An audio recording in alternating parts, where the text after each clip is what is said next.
पिछले एपिसोड के last scene में देखा था कि सुमिंग अपना फोकस पर्पल आर्मर पे लाता है जो उसने कैंडल ड्रैगन के अंदर एक डिवाइन जनरल से लिया था। वह सोचता है यह बोन सैक्रिफाइस का आर्मर नहीं, यह बर्सरकर सोल का रियल डिवाइन जनरल आर्मर है। वह अपना बर्सरकर ब्लड आर्मर पे डालता है, आर्मर लाइट करता है लेकिन फिर डल हो जाता है। सुमिंग कूल रहता है, आर्मर को अपने माउथ से एब्जॉर्ब करता है, गोल्डन लाइट से बर्सरकर बोन्स एक्टिवेट करता है और आर्मर को रिफाइन करने लगता है। अब उसके पास टाइम ही टाइम है। सुमिंग मेडिटेशन में चला जाता है। टर्टल अब भी ब्लैक लिक्विड को देख रहा है।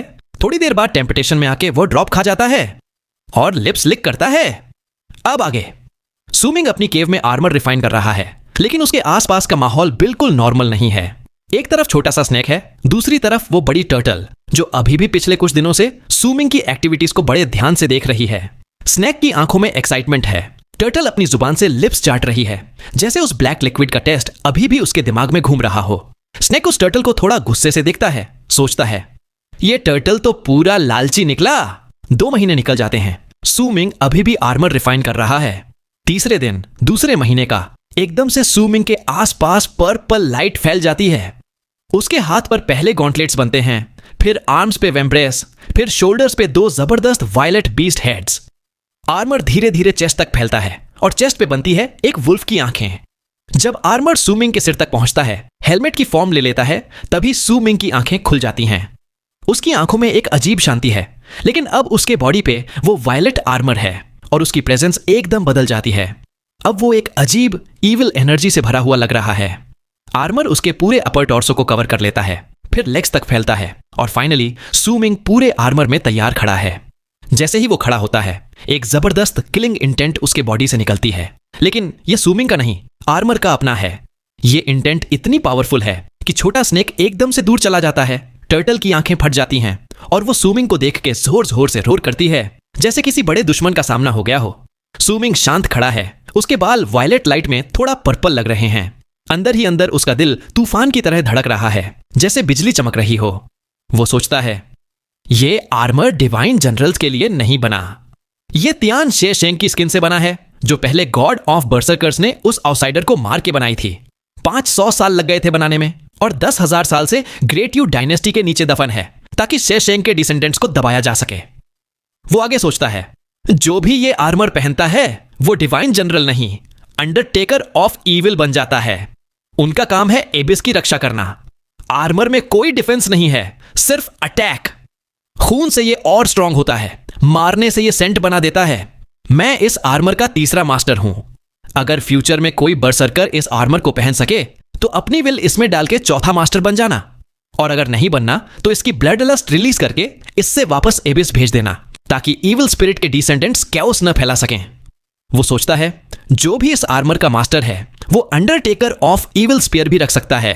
पहले गॉड ऑफ बर्सरकर्स ने ये स्पीयर वर्ल्ड ऑफ नाइनियन से ली थी लेकिन वो भी उसे यूज नहीं कर पाया, तो उसने एक कॉपी बनाई, एक लेगेसी आइटम हम अंडरटेकर्स के लिए। तभी सुमिंग की आंखें एकदम खुल जाती हैं और शांति की जगह एक वायलेट ग्लेयर आ जाता है। वो अपना हाथ हवा में उठाता है और कैंडल ड्रैगन के बॉडी से लिया हुआ ट्रांसपेरेंट जेड स्लिप निकालता है। जैसे ही वो स्क्वीज करता है, पर्पल लाइट उसके बॉडी में फैल जाती है और एक लंबा पर्पल स्पीयर उसके हाथ में आ जाता है, इतना लंबा कि सुमिंग से भी बड़ा। वो स्पीयर पकड़ते ही एक फ्रेंजी की तरह मर्डरस ऑनरा उसके आसपास फैल जाती है। स्नेक और भी पीछे हट जाता है। टर्टल भी डर के मारे पीछे रिट्रीट करती है। सुमिंग स्पीयर को देखता है, उसकी आंखें और भी ज्यादा इंटेंस हो जाती हैं। तभी उसके पीछे एक इविल स्पिरिट का इल्यूजन दिखने लगता है, पूरा मैडनेस से भरा हुआ। वो स्पिरिट अपना हाथ टर्टल की तरफ पॉइंट करता है जैसे सुमिंग को मजबूर कर रहा हो कि टर्टल को मार दे। लेकिन सुमिंग एक ठंडी सी आवाज में कहता है तू सिर्फ एक विल है, मेरे सामने आने की हिम्मत कैसे हुई। और एक हर्रम के साथ वो इविल स्पिरिट का इल्यूजन टूट जाता है, हवा में बिखर जाता है। अब सुमिंग की आंखों में फिर शांति आ जाती है। स्पीयर वापस जेड स्लिप बन के आर्मर में घुस जाता है और धीरे धीरे आर्मर भी सुमिंग के अंदर मेल्ट हो जाता है, गायब हो जाता है। सुमिंग बोलता है इस आर्मर की विल बुरी नहीं थी, मुझे एक इल्यूजन में फंसा दिया था जहां मैं सबको मार रहा था, लेकिन कैंडल ड्रैगन के अनडाइंग वर्ल्ड के सामने ये कुछ भी नहीं है। वो सोचता है अगर मैं पहले जैसा होता तो शायद इस विल के सामने टूट जाता, लेकिन अब मैं इतना स्ट्रांग हो चुका हूं कि किसी भी विल को कंट्रोल नहीं करने दूंगा। अब स्नेक वापस सुमिंग के पास आ जाता है, थोड़ा शांत होके, और टर्टल भी अब ज्यादा एग्रेसिव नहीं है लेकिन अब भी थोड़ा वेरी है। सूमिंग स्नेक को प्यार से पैट करता है, उसकी हीसिंग की फीलिंग समझने की कोशिश करता है। तभी सूमिंग टर्टल की तरफ देखता है कि ब्लैक लिक्विड की ड्रॉप गायब है। स्नेक एक्सपेक्टेंटली सूमिंग को देखता है तो सूमिंग एक छोटी बॉटल निकालता है, एक और ड्रॉप ब्लैक लिक्विड की निकालता है। टर्टल की आंखों में अब सिर्फ डिजायर है, वो ड्रॉप को घूरती है। स्नेक वो ड्रॉप निकल जाता है। टर्टल गुस्से में रोर करती है, आइस पर अपने पंजे मारती है जैसे कोई पप्पी। टर्टल और भी गुस्से में आ जाती है जब सूमिंग स्नेक को एक और ड्रॉप देता है। टर्टल पूरे जोर से आइस को स्लैप करती है और टेल हिला के अपना फ्रस्ट्रेशन दिखाती है। सूमिंग सोचता है ये टर्टल तो पूरा ग्रीडी है। तभी वो स्नेक को एक डिवाइन थॉट भेजता है। स्नेक, जो अब 2 ड्रॉप्स निकल चुका है, सूमिंग की स्टोरेज बैग में हाई स्पिरिट्स के साथ चला जाता है, फिर एक छोटी स्वॉर्ड लेके वापस आता है और सूमिंग को दे देता है। टर्टल ये सब देख के और भी फ्रस्ट्रेटेड हो जाती है। सूमिंग और स्नेक को गुस्से से देखती है और फिर एकदम से आइस माउंटेन से दूर भाग जाती है, गायब हो जाती है। सूमिंग सोचता है ये टर्टल समझा नहीं क्या मैं क्या कहना चाहता हूं। वो एक दिन और वेट करता है लेकिन टर्टल वापस नहीं आती। फिर सूमिंग डिसाइड करता है कि अब इस बात को छोड़ो और अपना फोकस शिफ्ट करता है एक रिंग शेप्ड एन्चांटेड वेसल पर जो उसकी केव में आधा जगह ले रहा है। ये वही आइटम है जिससे क्रिम्सन स्टोन्स कट किए जाते हैं। सूमिंग बोलता है गॉड सीलिंग नेक्टर, ये क्या कमाल की चीज हो सकती है। वो एक क्रिम्सन स्टोन निकालता है, वही स्टोन जिसमें पर्पल पॉइजनस वॉस्प बंद है। सूमिंग के पास और भी क्रिम्सन स्टोन्स हैं, लेकिन अब उसके पास टाइम है, कोई लूटने वाला नहीं है तो वो सब खोल सकता है। वो स्टोन को एन्चांटेड रिंग के पास ले जाता है, हाथ रख के धीरे धीरे कट करना शुरू करता है।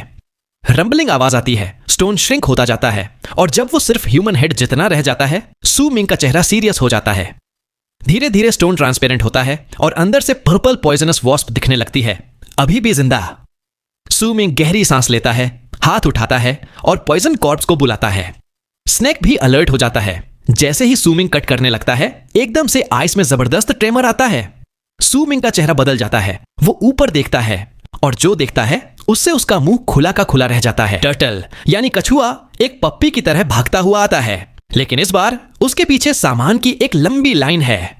टूटे फूटे तलवारें, शील्ड्स और ऐसे वैसे मेटल के टुकड़े, कुछ तो इतने बुरे हाल में कि पहचान भी मुश्किल। कुछ टुकड़ों पर अभी भी बर्फ चिपकी हुई है, मतलब कछुए ने सब कुछ अभी अभी बर्फ से खोद के निकाला है। कछुआ आइस के ऊपर सूमिंग की केव के बिल्कुल ऊपर आके रुकता है, लेकिन उसके पीछे का झंक रुकता नहीं, सब आइस पे गिरता है, एक छोटी सी पहाड़ी बन जाती है।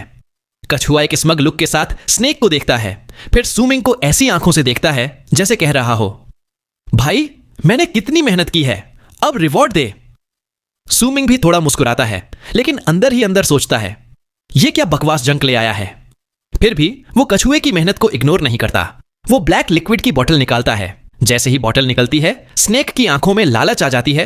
कछुआ भी एक्साइटमेंट में आइस पे पांव मारने लगता है। सूमिंग थोड़ा ड्रामा करता है, बोतल से एक छोटी सी ड्रॉप निकालता है, बाकी लिक्विड चुपके से हटा देता है और एक डिसैटिस्फाइड लुक के साथ आइस माउंटेन में एक होल बनाता है और वो ड्रॉप कछुए की तरफ फ्लिक कर देता है। कछुआ तुरंत मुंह खोल के वो ड्रॉप निगल जाता है, एकदम इंटॉक्सिकेटेड लुक के साथ खुश हो जाता है। लेकिन जब देखता है कि सूमिंग और नहीं दे रहा तो गुस्से में आइस पे सर्कल्स में घूमने लगता है और फिर अचानक डार्कनेस में डिसअपियर हो जाता है। सूमिंग अब अपने असली मिशन पे लग जाता है, क्रिम्सन स्टोन को कट करने। उस स्टोन के अंदर एक पॉइजनस वॉस्प बंद है। सूमिंग का दिल तेज धड़क रहा है, सोचता है अगर इसमें गॉड सीलिंग नेक्टर है तो मेरी जिंदगी सेट है, लेकिन रिस्क भी है। अगर वॉस्प मर गई तो नेक्टर भी खत्म हो सकता है। वो वॉस्प को अपनी डिवाइन सेंस से चेक करता है, पता चलता है कि वॉस्प अभी जिंदा है, लेकिन अगर ज्यादा फोर्स लगाई तो मर भी सकती है। सूमिंग डिसाइड करता है कि सबसे सेफ तरीका है वॉस्प को पेट बनाना। तभी वो वॉस्प को ब्रांड करना शुरू करता है, धीरे धीरे अपनी डिवाइन सेंस से उसकी बॉडी में अपना निशान डाल देता है। जब तक वॉस्प पूरी तरह पेट नहीं बन जाती तब तक वो नेक्टर निकालने का रिस्क नहीं लेगा। वॉस्प को एक जेट बॉक्स में बंद कर देता है और बॉक्स को डिवाइन सेंस से कवर कर देता है ताकि ब्रांडिंग प्रोसेस चलता रहे। सूमिंग सोचता है अगर वॉस्प के अंदर नेक्टर है तो जब ये मेरी पेट बन जाएगी तब मैं पूरा नेक्टर सेफ निकाल सकता हूं। अब उसके पास टाइम ही टाइम है तो वो और भी क्रिम्सन स्टोन्स तोड़ता है। स्टोरेज बैग रेयर हर्ब्स और आइटम्स से भर जाता है। इतने सारे रेयर आइटम्स हैं कि अगर किसी को पता चल जाए तो लड़ाई हो जाए। 1 साल बीत जाता है इस रूटीन में। कछुआ हर कुछ दिन बाद वापस आता है, लेकिन हर बार सिर्फ जंक ले आता है। सूमिंग की आइस केव अब एकदम पैलेस बन चुकी है। स्नेक और पॉइजन कॉर्प्स ने मिलकर काफी बड़ा कर दिया है। अब तो केव में अलग अलग चेंबर्स भी बन गए हैं।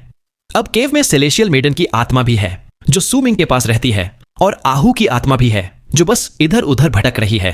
सुमिंग मेडिटेशन करता है, पावर पीक पे आ चुकी है। अब वो डिसाइड करता है कि अब उस चीज का टाइम आ गया है जिसका इंतजार उसने बहुत टाइम से किया है, द वेलकमिंग ऑफ डिएटीज। वो अपना मेडिसिनल कॉल्ड्रन निकालता है, लिड खोलता है और एक ब्लैक शैडो स्पाइडर की टांग निकाल के कॉल्ड्रन में डाल देता है। फिर अपना बरसरकर ब्लड भी डाल देता है। अगला आइटम है कैंडल ड्रैगन की स्केल, वो भी कॉल्ड्रन में चली जाती है। अब बचा है आखिरी इंग्रेडिएंट, एक सेमी ट्रांसपेरेंट माउंटेन रॉक जिसके अंदर बैठा है एक छोटा सा ब्लैक ह्यूमनॉइड, आंखें बंद किए, एकदम स्टैचू की तरह। सुमिंग उसको देखता है, फिर उसके तीसरे दाएं फिंगर पे नजर टिकाता है। वो कहता है, मैं जानता हूं तू इंटेलिजेंट है, मेरी बात समझ सकता है। तू चाहे स्पिरिट्स ऑफ नाइनियन से रिलेटेड हो या ना हो, मुझे फर्क नहीं पड़ता। तूने मुझे क्रिम्सन स्टोन से काफी रिवॉर्ड दिलाया है, मैं सिर्फ तेरा तीसरा दायां फिंगर चाहता हूं, बाकी कुछ नहीं। छोटा ब्लैक ह्यूमनॉइड एकदम चुप रहता है, जैसे सो रहा हो। सुमिंग थोड़ा सख्त होके बोलता है, तुझे 10 सांस का टाइम देता हूं, अगर डिसाइड नहीं किया तो मैं फोर्स से फिंगर निकाल लूंगा। 9वीं सांस पर ह्यूमनॉइड की आईलैशेस हिलती हैं। वो आंखें खोलता है और मिक्स्ड फीलिंग्स के साथ सुमिंग को देखता है। फिर एकदम से एक अजीब शार्प आवाज में पूछता है, अगर मैं अपनी तीसरी फिंगर दे दूं तो क्या तू मुझे छोड़ देगा? सुमिंग बिल्कुल ठंडे अंदाज में बोलता है, नहीं। सुमिंग उससे कहता है, तू मुझे अपनी तीसरी राइट फिंगर दे दे। ह्यूमनॉइड गुस्से में बोलता है, जब तू मुझे छोड़ने वाला ही नहीं तो मैं अपनी फिंगर क्यों दूं? सुमिंग शांत रहता है और कहता है, क्योंकि तू मेरे साथ तभी से जिंदा है जब तूने मुझे फॉलो करना शुरू किया था 15 साल पहले। सुमिंग को अब समझ आ चुका है कि ये ब्लैक ह्यूमनॉइड क्रिम्सन स्टोन्स की वजह से ही जाग गया था, और जब सुमिंग कैंडल ड्रैगन की बॉडी में स्टोन बन गया था तब भी ये ह्यूमनॉइड कुछ नहीं कर पाया। अब सुमिंग की पावर इतनी बढ़ चुकी है कि ह्यूमनॉइड खुद एस्केप करने की हिम्मत नहीं कर पा रहा। ह्यूमनॉइड कुछ देर चुप रहता है, फिर फाइनली अपनी तीसरी फिंगर काट के एक डिवाइन एबिलिटी से सुमिंग की तरफ भेज देता है। जैसे ही सुमिंग उस फिंगर को पकड़ता है, वो फिंगर काला फॉग बन के एक बड़े मुंह की शक्ल ले लेती है और सुमिंग का हाथ खाने की कोशिश करती है। लेकिन सुमिंग एकदम शांत, उसको कुछ नहीं होता। कैंडल ड्रैगन के कर्स की वजह से उसका हाथ तुरंत रिकवर हो जाता है और वो फिंगर फिर से सॉलिड होके सुमिंग के हाथ में आ जाती है।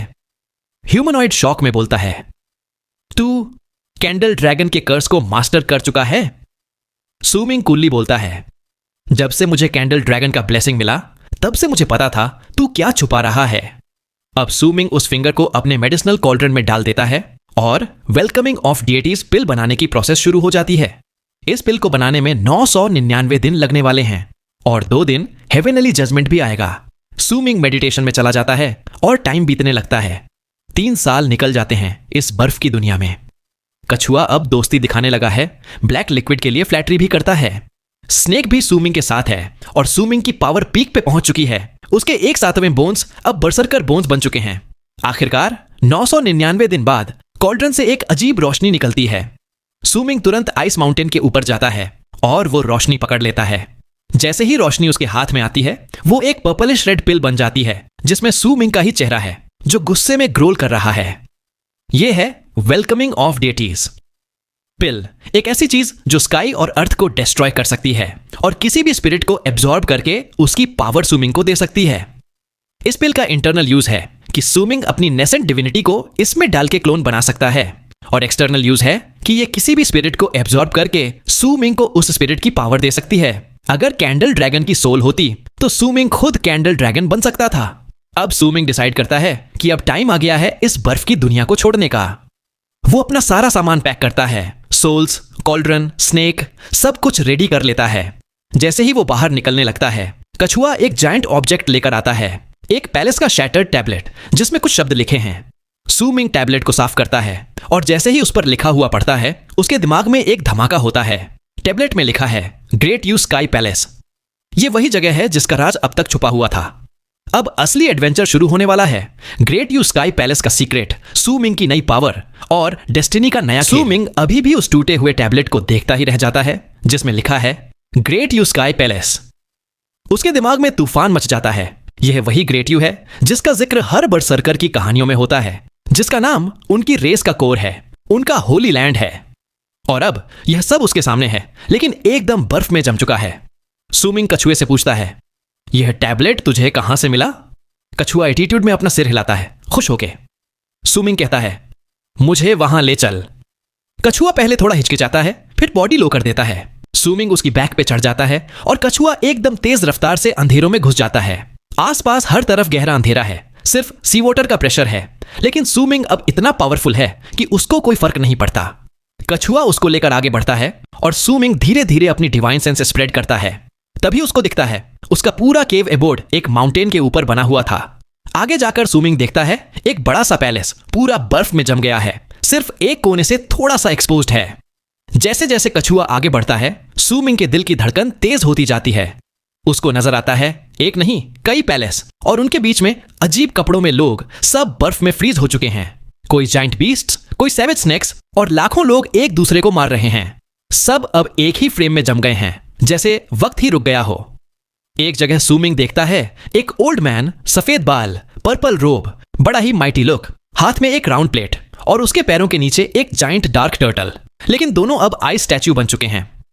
एक और जगह एक एम्परर दिख रहा है, उसके चेहरे पे बरसरकर मार्क, हाथ में फ्लैग स्विंग करने की पोजीशन में, लेकिन वो भी अब बर्फ का हिस्सा है।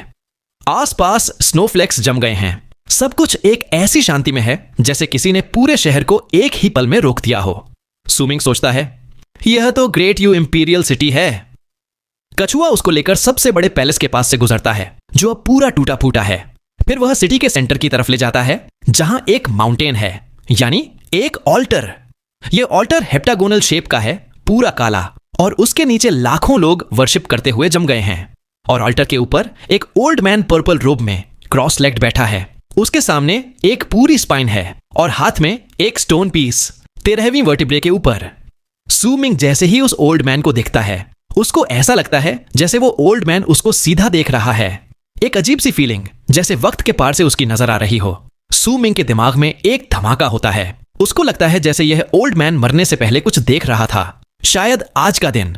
तभी पूरे सिटी के अंदर से एक भयानक रोर आता है, मफल्ड लेकिन इतना पावरफुल कि कछुआ एकदम चिल्लाता है और भाग पड़ता है। सुमिंग की आंखों के सामने सब ब्लर हो जाता है, उसके मुंह से खून निकल आता है, उसकी कल्टीवेशन बेस हिल जाती है। सिर्फ एक रोर, वो भी इतनी दूर से, और फिर भी इतना जोरदार। कछुआ फुल स्पीड से भागता है, ऑल्टर पीछे छूट जाता है, रोर धीरे धीरे चुप हो जाता है। सुमिंग देखता है हजारों नहीं लाखों फ्रोजन इमोर्टल्स इस सिटी में पड़े हैं, सब एक ही पल में जम गए। कछुआ सुमिंग को एक चक्कर लगवाता है, फिर एक फ्लैट जगह पर ले जाता है जहां पैलेस का रबल पड़ा है। कुछ डेब्रिस ऊपर फ्लोट कर रहा है, कुछ नीचे जा रहा है। सुमिंग समझ जाता है ये सब डेड सी में जो लड़ाई हुई थी उसकी वजह से हुआ है। आखिर में सुमिंग कछुए से कहता है क्या तू मेरे साथ चलना चाहेगा? कछुआ थोड़ा रुकता है, फिर सिर हिला के मना कर देता है। सुमिंग भी जिद नहीं करता, उसको प्यार से पैट करता है, फिर आइस माउंटेन की तरफ चला जाता है। वह रिलोकेशन गेट के पास जाकर एक बार पीछे मुड़ के देखता है और धीरे से बोलता है great you sky palace. Gate चमक उठता है। सुमिंग उसमें घुस जाता है और कछुआ उदास होकर वहीं बैठ जाता है, इंतजार करता है कि शायद सुमिंग कभी वापस आए। सीन चेंज होता है, एक ऐसी दुनिया जहां कभी भी साफ आसमान नजर नहीं आता, सिर्फ काले भारी बादल, बिजली की चमक और हर तरफ बारिश ही बारिश। ये वही साउथ मॉर्निंग है जो अब पहचान में नहीं आता। जमीन काफी जगह डूब चुकी है, कुछ आइलैंड्स बच गए हैं और लोग या तो मर चुके हैं या किसी तरह जिंदा हैं, लेकिन खुशी का नाम ओ निशान नहीं। अगर किसी को अब भी नीला आसमान देखना है तो उसके पास जबरदस्त कल्टीवेशन होनी चाहिए, वरना तो यह बिजली भरे बादल किसी को भी जिंदा नहीं छोड़ते। सिर्फ बरसरकर, सोल रियल्म या उससे ऊपर वाले ही इतनी ऊपर जा सकते हैं, बाकी सबके लिए तो जिंदगी अंधेरों में ही है। इसी घनेरी भारी दुनिया में 3 लोग भाग रहे हैं, 2 आदमी, 1 औरत। दोनों आदमी शमन हैं, एक लेटर शमन बनने के बीच में, दूसरा मीडियल शमन के लेटर स्टेज पर, और वह औरत एक बरसरकर बोन सेक्रीफाइस रियल्म के लेटर स्टेज पर। तीनों की शक्ल पर सिर्फ एक चीज है, डर। वह अपनी जान बचाने के लिए भाग रहे हैं। पीछे से उनका पीछा कर रहे हैं 2 लोग, एक ओल्ड मैन और एक प्राउड खतरनाक लड़का। लड़का अपने मास्टर से कहता है मास्टर, यह लोग पागल हैं क्या? मरने वाले हैं फिर भी भाग रहे हैं, मैं होता तो लड़ता। ओल्ड मैन शांत आवाज में बोलता है मैंने उनको उम्मीद दी है, ये बस बैठ हैं, जितना भागेंगे उतने ही साउथ मॉर्निंग के लोग हेल्प के लिए आएंगे और तब तुम्हें स्कॉर्सिव फेस्टिवल के लिए बैटल क्रेडिट मिल जाएगा। तभी समुद्र के नीचे से 4 लोग और निकलते हैं, 3 बरसरकर, 1 शमन। तीनों मिलकर ओल्ड मैन और उसके डिसाइपल को घेर लेते हैं, लेकिन ओल्ड मैन सिर्फ हाथ उठाता है। समुद्र में एक जाइंट वेव उठती है, सबको कवर कर लेती है, और जब वेव चली जाती है तो 5 लोग तो चटनी बन चुके होते हैं।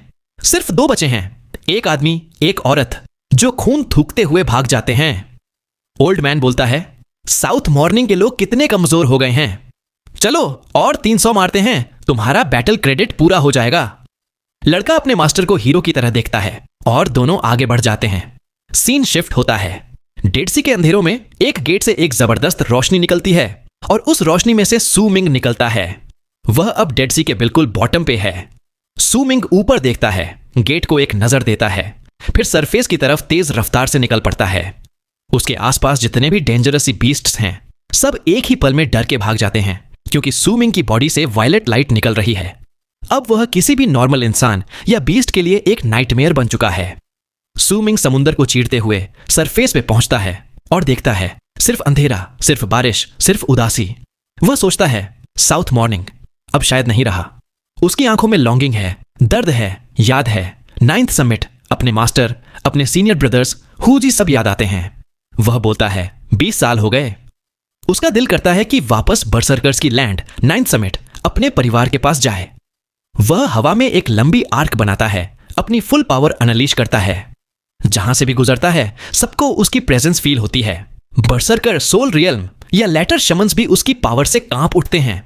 सू मिंग देखता है कि साउथ मॉर्निंग अब आइलैंड्स में बदल चुका है। कुछ जमीन डूब गई, कुछ आइलैंड्स बन गए। वह एक पल के लिए रुकता है, फिर एक अजीब सी चीज देखकर अपना डायरेक्शन बदल देता है। सीन कट होता है एक छोटे से आइलैंड पर जो डेड सी में है। यह आइलैंड पहले कभी था ही नहीं, लेकिन डिजास्टर के बाद अब ऐसे आइलैंड्स बन गए हैं। सिर्फ 20 लोग हैं। एक लाइट का स्क्रीन उनको प्रोटेक्ट करता है। सबने छोटे छोटे केव्स बना लिए हैं। एक हिल पे एक स्टैच्यू है, एक आदमी, लंबे बाल, हाथ में बड़ा बो, चेहरा क्लियर नहीं, लेकिन उसकी तरफ सब लोग पूजा करते हैं।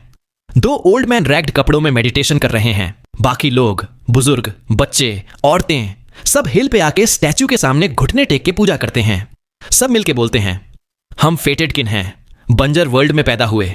हमारी कोई फ्यूचर नहीं थी, पर हमने अपनी फ्यूचर खुद बनाई। हम रिस्पेक्टेड सीनियर मो को पूछते हैं, जब तक फेटेड किन जिंदा है। रिस्पेक्टेड सीनियर मो हमारा स्वर्ग है। हम उस स्वर्ग के जीव हैं। हम स्काई रिवर माउंटेन के नीचे मिलेंगे। हम फेटेड किन को यह याद रखना है। यह पूजा रोज होती है, चाहे कुछ भी हो जाए।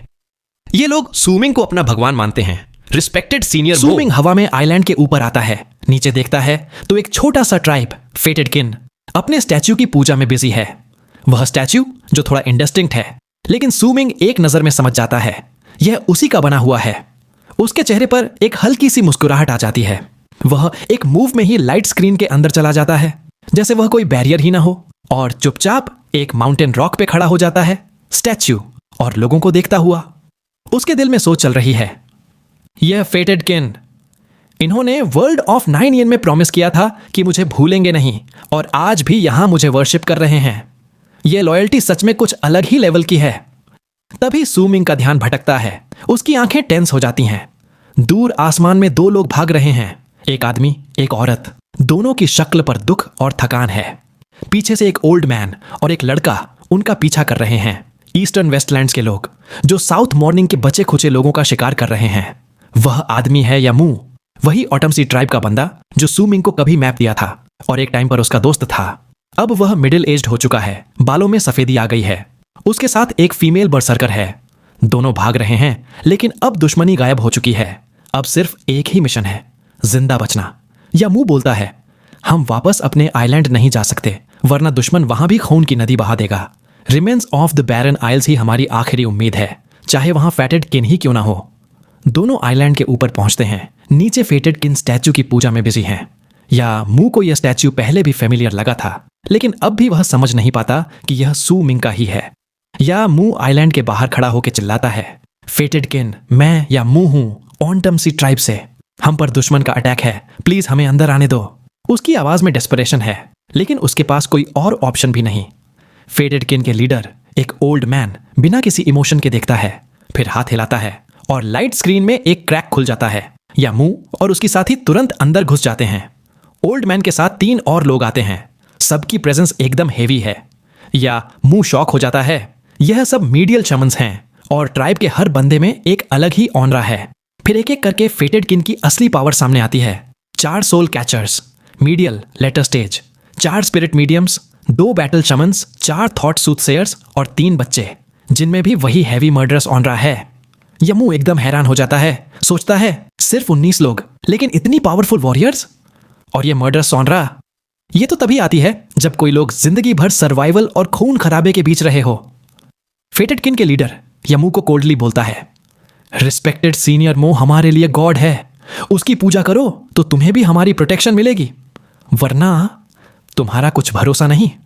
यमू और उसकी साथी तुरंत स्टैच्यू के सामने झुक जाते हैं और फेटेड किन थोड़ा वार्म हो जाते हैं, लेकिन अब भी उनकी आंखों में अलगाव है।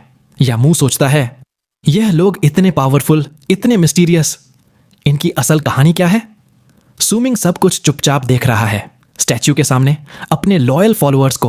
उसके चेहरे पे एक प्राउड वाली स्माइल है, क्योंकि ये वही लोग हैं जो वर्ल्ड ऑफ 9 यिन के अंधेरों से जिंदा निकले, जिन्होंने मौत को हर रोज आंखों से देखा और फिर भी कभी हिम्मत नहीं हारी।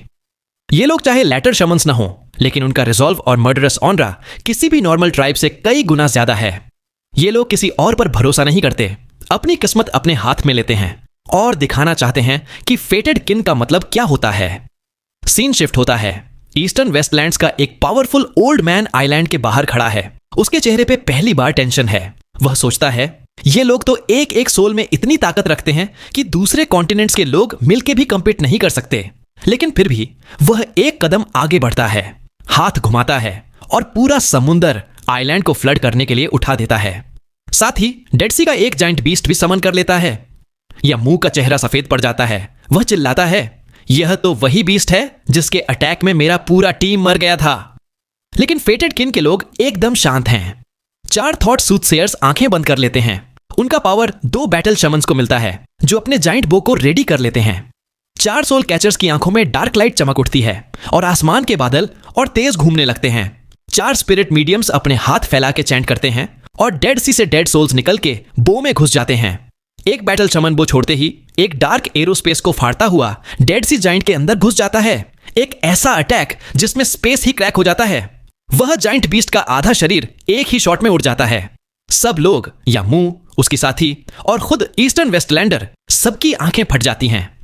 ओल्ड मैन शॉक में सोचता है, अगर ये लोग 100 होते तो पूरे कॉन्टिनेंट का बैलेंस हिल जाता। फिर भी वह गिव अप नहीं करता। एक इल्यूजन माउंटेन और रिवर समन करता है जो आइलैंड पर गिरने लगता है, लेकिन फेटेड किन का ओल्ड लीडर फिर से बो छोड़ता है और एरो सीधा उस ओल्ड मैन की तरफ जाता है। ओल्ड मैन अपने रिंग से एक पावरफुल लाइट निकालता है, एरो को रोक देता है, लेकिन उसको 3 कदम पीछे हटना पड़ता है। उसका चेहरा पेल हो जाता है। फिर वह इल्यूजन माउंटेन आइलैंड की स्क्रीन तोड़ देता है। अब आइलैंड बिल्कुल अनप्रोटेक्टेड है। यमू और उसकी साथी को लगता है अब तो सब खत्म, लेकिन फेटेड किन अब भी शांत हैं। ओल्ड लीडर जमीन पे पैर पटकता है। स्पिरिट मीडियम्स और सोल कैचर्स सुमिंग के स्टैच्यू के नीचे झुक जाते हैं और एक जबरदस्त ऑनरा ऑफ डेथ वैली से निकल के आसमान में फट पड़ता है। Aura of death's assault, old leader announce करता है। यह उनका सीक्रेट है जो उन्होंने वर्ल्ड ऑफ 9 यिन में सीखा था।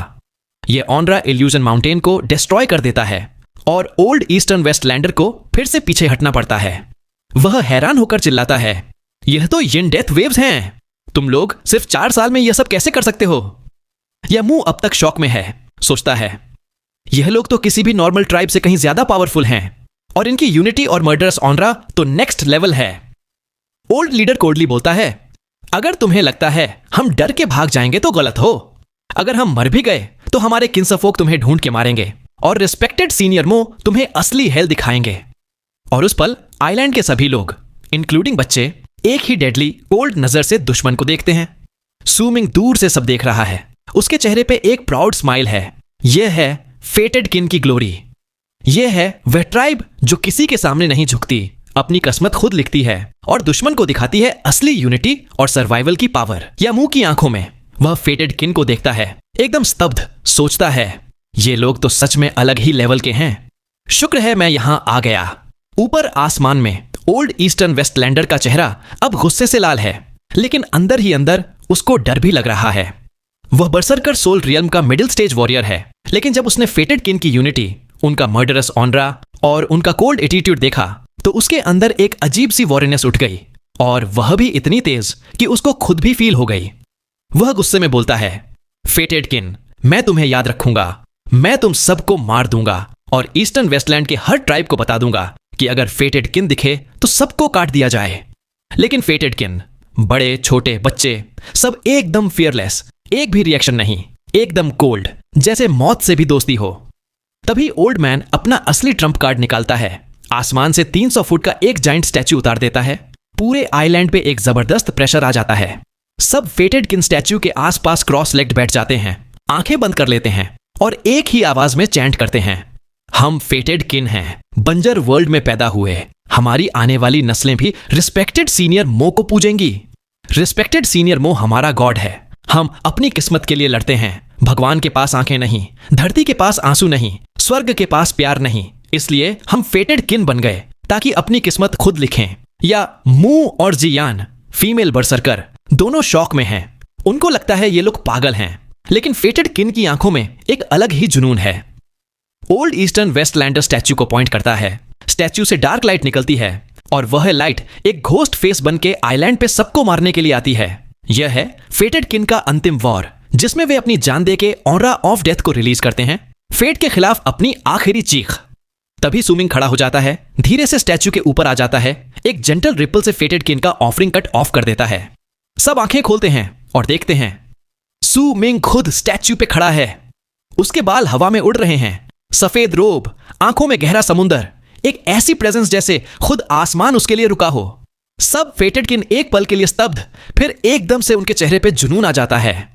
रिस्पेक्टेड सीनियर मो। सू मिंग उन सबको एक नजर देख के हल्का सा सिर हिलाता है।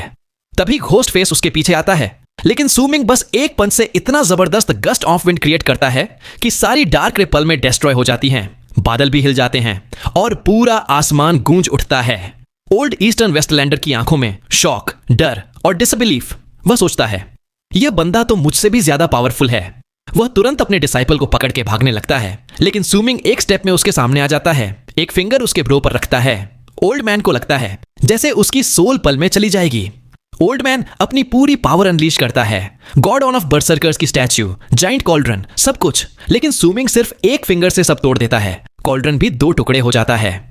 ओल्ड मैन अपने डिसाइपल को सैक्रिफाइस करके बचने की कोशिश करता है, लेकिन सू मिंग का फिंगर उसके ब्रो पे लगते ही ओल्ड मैन की आंखों में मौत दिख जाती है। उस पल सू मिंग एक लाइन बोलता है जो ओल्ड मैन की जिंदगी भर उसके दिमाग में गूंजती रहेगी। मेरा लेफ्ट हैंड पास्ट को दिखाता है, जब वक्त पीछे जाता है तो डेस्टिनी आती है। ओल्ड मैन को लगता है सब कुछ रिवर्स हो रहा है। उसकी सोल पल में टूट जाती है और सबके सामने उसका सिर फट जाता है, बॉडी गिर जाती है। स्टोरेज बैग सू मिंग के हाथ में आ जाता है। सारे फेटेड किन या मू, जयान, सब शॉक में। फिर फेटेड किन तुरंत झुक जाते हैं। द फेटेड किन ग्रेट रिस्पेक्टेड सीनियर मो या मू सू मिंग को देखता है। उसको लगता है यह बंदा बहुत फेमिलियर है। तभी जियान आंखों में डिसबिलीफ के साथ बोलती है, सू मिंग। सू मिंग मुस्कुराता है, हवा में खड़ा होके बोलता है, डिसाइपल नीस जियान, कितने साल हो गए? मेरा सेकंड सीनियर ब्रदर, ठीक है ना? यान सू मिंग को देखती है। उसकी आंखों में शॉक, डिसबिलीफ और एक अजीब सी उम्मीद। वह बोलती है, तुम सच में सू मिंग हो? सू मिंग हल्का सा मुस्कुराता है, तुझे मुझे अंकल मास्टर कहना चाहिए। जी यान थोड़ा हिचकिचाती है, फिर रिस्पेक्ट के साथ बो करती है, अंकल मास्टर सू मिंग उससे पूछता है, 9th समिट कैसा है? मैं बहुत सालों से वापस नहीं आया। जियान का चेहरा उदास हो जाता है। फ्रीजिंग स्काई क्लैन 5 साल पहले बिखर गया। हेवन गेट के लोग बहुत सारे डिसाइपल्स लेके ऊपर चले गए ताकि catastrophe of the eastern wastelands का सामना कर सकें। बाकी सब बिखर गए। मैं अपनी कुछ बहनों के साथ निकल गई थी। उसके बाद हमने सीनियर यूनलाई से मुलाकात की। सू मिंग थोड़ा सीरियस हो जाता है। मेरा मास्टर कहाँ है? जियान सोचती है, मुझे ग्रैंड अंकल मास्टर तियानशे जी के बारे में कुछ नहीं पता, लेकिन तुम्हारे एल्डेस्ट सीनियर ब्रदर 5 साल बाद आइसोलेशन से निकले थे। पता नहीं वह वापस आए या नहीं। उसकी आंखों में दर्द है, यादें हैं और एक रिग्रेट भी है। वह सोचती है, अगर मैं तुम्हारे सेकंड सीनियर ब्रदर के साथ होती तो शायद आज सब कुछ अलग होता। तभी यमू, जो अब तक शॉक में था, एकदम से वो करता है, सीनियर, मैं यमू हूं। आपने मुझे एक नई जिंदगी दी थी, मैं कभी नहीं भूलूंगा। सू मिंग उसकी तरफ देखता है, लेकिन जब यमू बोलता है, मैं जी यान का लवर हूं, तो सू मिंग की आंखों में एक शार्प ग्लिंट आ जाता है। एक ऐसी प्रेशर निकलती है कि यमू का चेहरा सफेद पड़ जाता है, सांस रुक जाती है। लगता है जैसे सू मिंग एक सोच में उसकी जिंदगी खत्म कर देगा। जियान तुरंत बीच में आ जाती है, यह मेरा पर्सनल मामला है, आपको क्या फर्क पड़ता है? आपके सेकंड सीनियर ब्रदर में क्या कमी थी?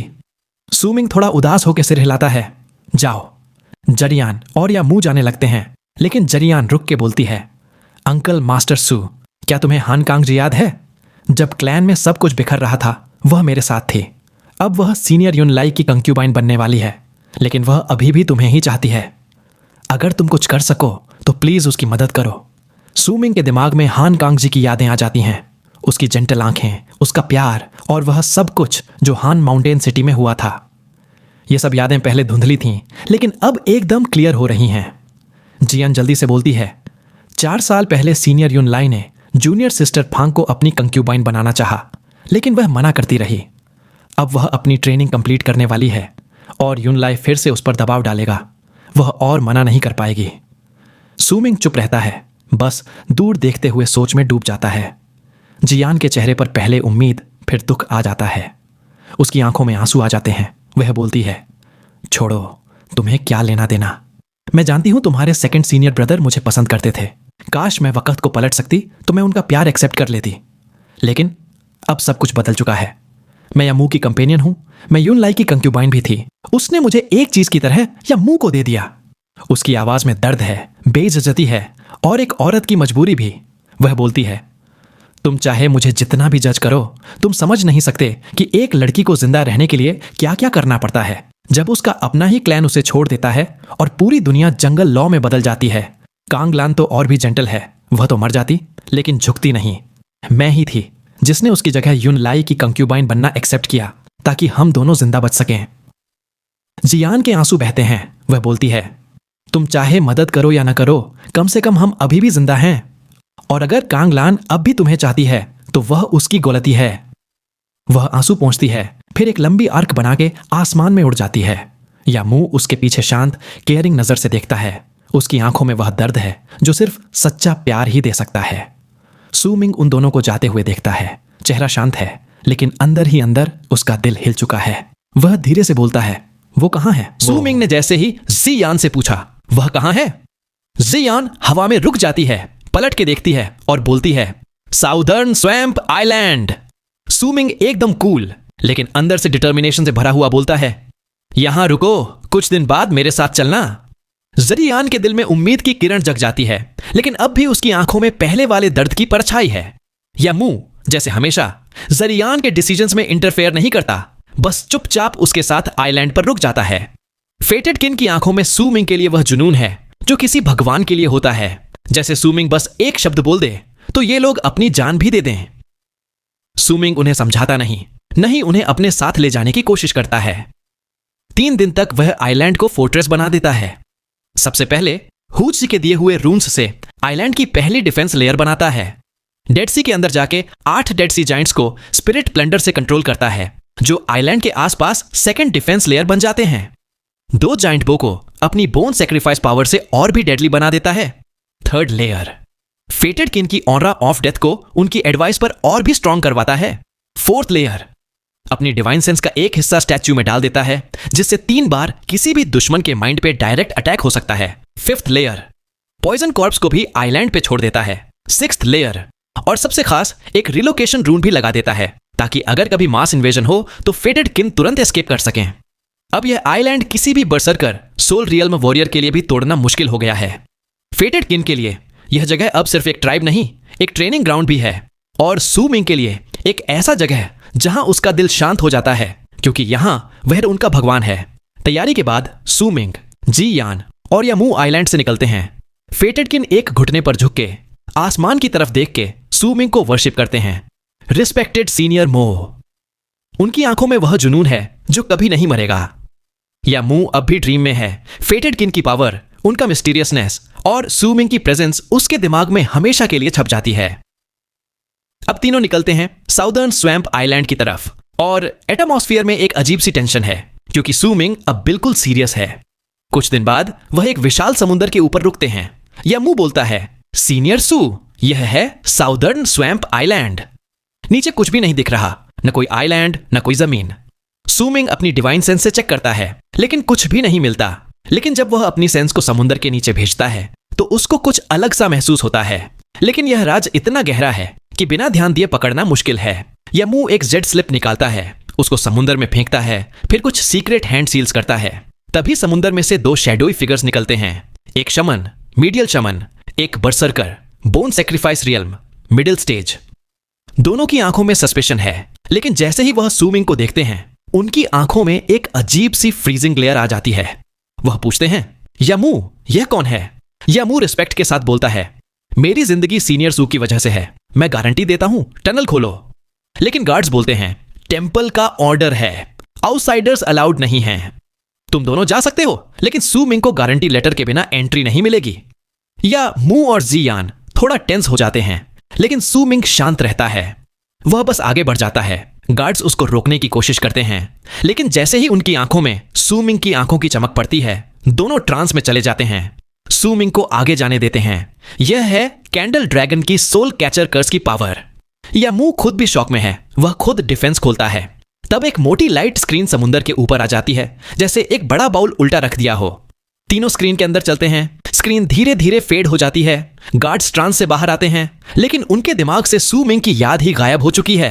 अंदर जाते ही सू मिंग महसूस करता है एक रिलोकेशन पावर सराउंड कर रही है। जैसे ही वह पावर गायब होती है, सामने एक विशाल रूम है। उसके आसपास 8 लोग बैठे हैं, सब उसको देख रहे हैं। दूर तक माउंटेन रेंज, टावर्स, केवे बोर्ड्स, एक सिटी मोट और सब कुछ एकदम पैराडाइज की तरह। क्लियर ब्लू स्काई, चमकता हुआ सूरज। यह है साउदर्न स्वैम्प आइलैंड का असली राज, एक हिडन पैराडाइज जो बाहर की तबाही से बिल्कुल अलग है। वेल, यहां तक आ गए। मैं आपसे पूछना चाहूंगा कि कैसी लगी आपको ये वाली वीडियो? मुझे पता तो नहीं है, पर इतना जानता हूं कि कहीं ना कहीं जरूर से पसंद आई होगी। और अगर पसंद आई है तो आप सपोर्ट करने के लिए सब कुछ कर सकते हैं।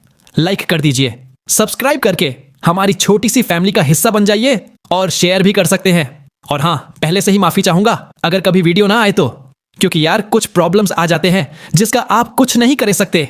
बट मैं आप सभी का शुक्रगुजार हूं कि आप लोग मुझ जैसे छोटे यूट्यूबर को सपोर्ट कर रहे हो। साथ ही अगर वीडियो देखकर आपको लगे कि आप मुझे कुछ सजेशन दे सकते हो, तो यूट्यूब का कमेंट ऑप्शन आपके लिए ही है। आपके सजेशन को पढ़कर मैं पूरी मेहनत से और इंप्रूव करने की कोशिश करूंगा। ठीक है, मुझे बस इतना ही कहना था। लेकिन जाने से पहले आप कमेंट में बता सकते हैं कि इस वीडियो का कौन सा सीन आपको सबसे ज्यादा पसंद आया। मिलते हैं नेक्स्ट वीडियो में, तब तक के लिए